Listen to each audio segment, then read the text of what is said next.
বাবু ধৰে বাবু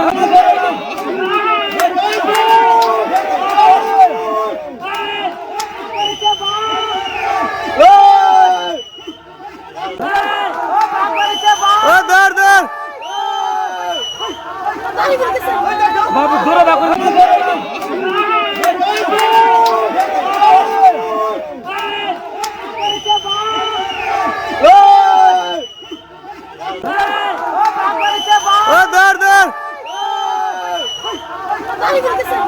বাবু ধৰে বাবু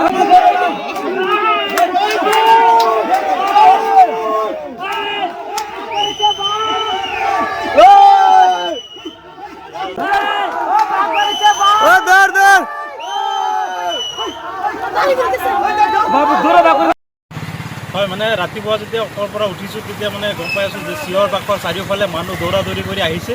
তেতিয়া মানে গম পাইছোঁ যে বাঘ ওলাইছে বুলি। একচুৱেলি মই বিশ্বাস কৰা নাছিলোঁ। যেতিয়া নেকি দুজন মানুহক আক্ৰমণ কৰিছে, অৰ্থাৎ মানে খেতিপথাৰৰ ফালে অলপমান জংঘল আছিলে, তাত মানে এই আমাৰ পিছফালে অলপ মানে গচকি গৈছে বোলে, তাৰ মানে দাগ চিহ্ন আছে। মানে তেতিয়া মানে এইটো চিহ্ন আনুমানিক কৰি দৌৰি দৌৰি কোনোবাই মানে বন্দৰ ফালে গৈছে যে চাবৰ কাৰণে। একচুৱেলি সঁচা নে মিছা বস্তুটো। তেতিয়া মানে দুজন মানুহ খোজকাঢ়ি তালৈ পিছে গৈছে যে গচকি যোৱা মানে দাগ চিহ্নবোৰ চাই তেতিয়া মানে বন্দৰত গৈ পেলাই বিচাৰি আছে আচলতে বাঘ আছে নে নাই। হঠাৎ মানে আহি পেলাই তেওঁক আক্ৰমণ কৰিছে, আৰু আক্ৰমণ কৰি পেলাই মুখত বুকত পিঠিত পেটত মানে খামুচি পেলাই ছিঙি পেলাইছে।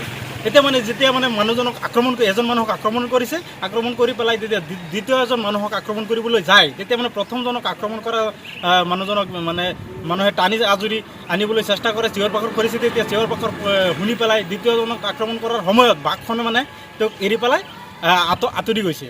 আৰু ঠিক সেইটো সময়ত চাৰিওফালে অঞ্চলজুৰি মানে মানুহ ৰাস্তাত আহি পেলাই তেতিয়া মানে দেখিছে যে হয় একচুৱেলি সঁচা, আৰু দুজন মানুহক আক্ৰমণ কৰিছে। প্ৰথমজন মানুহক আক্ৰমণ কৰা মানুহজন হৈছে আব্দুল আজিজ, আৰু দ্বিতীয়জন হৈছে আক্তৰ হুছেইন। আৰু প্ৰথম আক্তৰ হুছেইন এতিয়া বৰ্তমান চিকিৎসালয় আছে, আৰু শুনামতে মই গম পাইছোঁ যে প্ৰথমজনকে আক্ৰমণ কৰিছিলে সেইজন হৈছে আব্দুল আজিজ বৰ্তমান শুনিবলৈ পাইছোঁ যে মৃত্যু হৈছে বুলি।